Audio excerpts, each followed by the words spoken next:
기타를 치는 북극곰이나 피카소가 그렸을 법한 로봇 그림을 보신 적 있나요? 방금 보신 이런 이미지들은 100% 인공지능이 구현한 작품들입니다. 이런 작업을 가능하게 하는 프로그램이 계속 출시되고 있는데요. 최근에는 인공지능 업계에서 유명한 회사인 오픈AI에서 출시한 새로운 모델이 화제였습니다. 바로 DALL-E 2라는 프로그램인데요.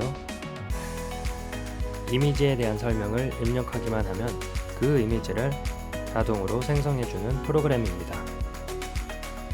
이렇게 덩크슛을 하는 코알라라고 입력하면 그대로 이미지를 구현합니다. 바로 이렇게요. 어때요? 신기하죠? 미래에는 많은 직업이 인공지능으로 대체될 거라는 말을 들어보신 적 있으시죠?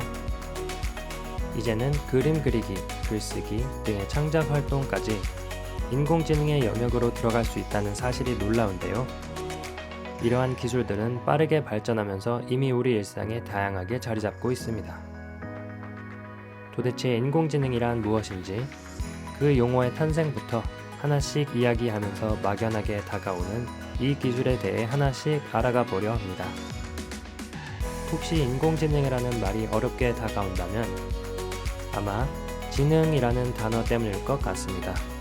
지적 작업에서 성취도에 따라 정해지는 적응 능력을 의미하는 말인 지능에 대한 연구는 뇌과학, 인지심리학 등의 분야에서 활발히 진행되고 있는데요. 사실 인간의 지능이란 한 가지로 정의하기 어렵습니다. 그래서 미국의 심리학자인 가드너 박사는 인간의 지능을 서로 독립적인 여러 능력으로 구성된다는 다중지능이론을 제안했습니다. 이 개념은 처음 입문하는 차원에서는 지능을 학습하고 판단하는 능력 정도로 이해하면 쉬울 것 같습니다. 인공지능이란 학습하고 판단할 수 있는 능력을 갖춘 컴퓨터 정도로 이해하면 되겠고요. 이런 인공지능 개념은 어느 날 갑자기 등장한 것이 아닌데요. 인공지능의 탄생과 발전 과정을 알아볼까요? 시작은 바로 이런 질문이었습니다. Can machines think? 기계도 생각할 수 있을까? 영국의 천재 과학자였던 앨런 튜링이 던졌던 질문인데요. 이 과학자는 이런 질문을 확인해 볼 수 있는 테스트 방법을 1950년에 제시했습니다. 컴퓨터가 얼마나 사람과 비슷하게 대화할 수 있는지를 측정하는 시험이었는데요. 사람과 컴퓨터를 대화하게 해놓고 만약 사람이 자기와 대화하는 상대가 컴퓨터인지 알아차리지 못했다면 그 테스트를 통과한 것으로 보는 시험이었습니다. 이 시험은 그 과학자의 이름을 따 튜링 테스트라고 불렀습니다. 이러한 튜링 테스트는 오늘날 우리가 알고 있는 인공지능의 바탕이 되었는데요. 그 전까지 사람들은 컴퓨터는 사람이 시키는 명령만 따를 뿐이라고 생각했는데 튜링 테스트 이후로는 컴퓨터도 지능을 갖고 스스로 뭔가 할 수 있다는 컴퓨터의 능력을 생각해 보게 되었기 때문입니다. 실제로 이러한 튜링 테스트는 컴퓨터 학계뿐만 아니라 철학, 논리학, 심리학 분야 등 다양한 학문들의 관심을 받았습니다. 이후로 1956년 다트머스 대학에서 모인 과학자 10명의 학술 회의에서 처음으로 인공지능이라는 용어가 사용되기 시작했습니다. 인간처럼 생각하는 기계를 제작하기 위해 모인 회의였어요. 참석했던 과학자 중 한 사람인 허버트 사이먼은 앞으로 20년 안에 기계는 사람이 할 수 있는 일을 무엇이든 할 수 있게 될 것이라고 호언장담하기도 했답니다. 인간처럼 생각하는 기계를 만들기 위해서는 인간이 어떻게 생각하는지 알고 그것을 기계에 도입할 수 있어야 했겠지요. 두뇌는 1천억 개의 별만큼이나 많은 신경세포 뉴런들이 들어있고 뉴런을 통해 외부와 정보를 주고받는 사실이 알려져 있던 때였는데요. 인간도 신호 전달을 통해 두뇌 활동을 한다는 점에 착안하여 미국의 신경생물학자인 프랭크 로젠블렛이라는 사람이 1958년 뉴런의 신호 메커니즘을 본떠 수학적 모델을 만들었습니다. 이것을 퍼셉트론이라고 불렀어요. 뉴런은 전기화학적 방식으로 신호를 전달하는 것으로 알려져 있는데요. 신호들이 도착하면 그 신호들이 합쳐지고 그 합이 특정 임계값 또는 역치를 넘는 경우에만 하나여 연결되어 있는 뉴런으로 신호를 전달합니다. 과학자들은 이러한 특성과 유사하게 퍼셉트론의 특징을 설명했습니다. 퍼셉트론은 인간에 의한 훈련이나 조정 없이 주변을 감지, 인지, 분별하는 능력을 가지고 있으며 경험이 쌓일수록 더 지혜로워지는 특성을 보인다 라고요. 이렇게 퍼셉트론 이론이 정립된 후에 사람들은 다양한 분야에서 인공지능을 활용한 방법을 찾았는데요. 사람이 컴퓨터와 원활한 소통을 하려면 컴퓨터가 인간 언어를 이해할 수 있어야 했기에 자연어, 즉 사람들이 일상적으로 사용하는 언어를 처리하는 연구가 활발하게 진행되었습니다. 그리고 1966년 사람과 말하는 기계가 처음 등장하게 되었는데요. 1966년 MIT 공과대학에서 개발된 챗봇 엘리자라는 기계로 세상의 주목을 한 번에 받게 되었지요. 당시 엘리자와 사람이 나눈 대화를 한번 볼까요? 이 예시로 보면 꽤 괜찮은 챗봇인 것 같죠? 하지만 문장 구조를 파악해 미리 준비된 답변을 하는 정도에 그친 챗봇 엘리자였기 때문에 그 인기는 금방 식었습니다. 엘리자는 형식적인 대답만 할 뿐 맥락을 파악해서 자유로운 대화를 하진 못했기 때문입니다. 아울러 인공지능에 대한 열망도 전과 달리 주춤할 수밖에 없었습니다. 당시에는 극복하기 힘든 한계 때문이었죠. 1970년대 당시 컴퓨터 기술 수준은 인공지능으로 유용한 결과를 내기에 턱없이 부족했습니다.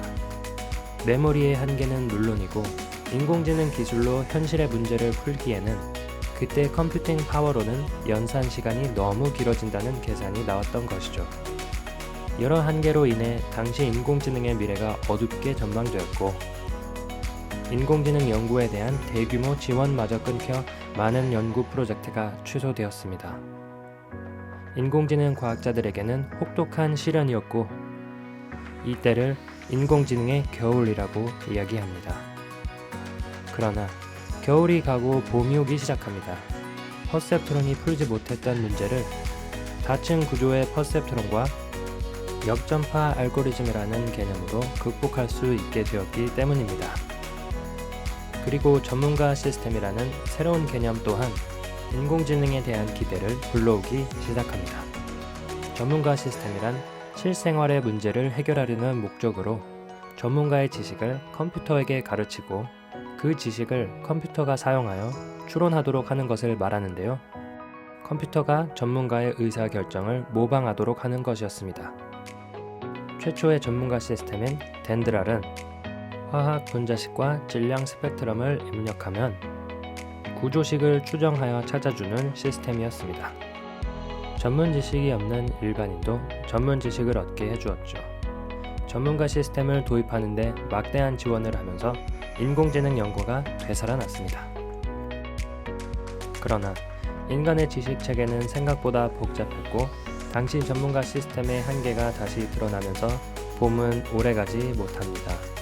하지만 인공지능 연구는 계속됩니다. 몇 번의 실패와 낙관을 마주치면서 인공지능 연구는 더 뚜렷하고 현실적인 목표를 세우게 되는데요. 60년대에는 만능의 인공지능, 즉 강인공지능을 향해 갔다면 이제는 특정 분야나 조금 더 구체적인 문제에 한정하여 인간을 흉내내는 약인공지능을 개발하는 쪽으로 방향을 수정한 것이죠. 더불어 사람이 정한 명령이나 알고리즘을 기반으로 작동하는 것이 아니라 특정 상황에서 독자적인 행동이나 판단을 할 수 있는 에이전트 개념을 인공지능에 적용했습니다. 에이전트 개념을 탑재한 인공지능은 전보다 발전한 것이었습니다. 주어진 환경을 인지하고 상호작용하여 목적을 이룰 수 있는 인공지능은 사람이 다양한 환경을 파악해서 어떤 행동을 할지 판단하는 모습과 비슷한 것이었습니다. 사람보다 많은 정보를 입력받고 처리할 수 있다는 장점을 보였죠. 1997년 IBM의 딥블루가 바로 이런 컴퓨터로 세계 체스 챔피언 게리 카스파로브를 최초로 이겼습니다. 이후로 2010년에 들어서면서 에이전트 기반의 인공지능은 인간을 뛰어넘는 다양한 결과를 가져왔는데요. IBM의 왓슨은 퀴즈쇼 챔피언들을 꺾었고 구글 딥마인드는 이세돌을 이겼습니다. 2011년 이후 급격하게 발전한 컴퓨터 기술과 접근하기 쉬운 대용량 온라인 데이터인 빅데이터는 인공지능 기술을 사회 전반에 걸쳐 성공적으로 적용하기 시작했습니다. 페이스북, 트위터, 넷플릭스와 같은 회사들이 서비스의 인공지능 기술을 사용한다는 걸 들어보셨죠? 그 서비스들은 사용자들 각각의 성향과 행동 패턴을 파악하고 데이터를 기반으로 맞춤형 컨텐츠와 상품을 추천해주고 있습니다. 빠른 속도로 발전하는 미래 인공지능은 어떤 모습을 하고 있을지 여러분은 상상이 가나요? 우리 함께 인공지능을 더 구체적으로 배우기 위한 여행을 떠나볼까요?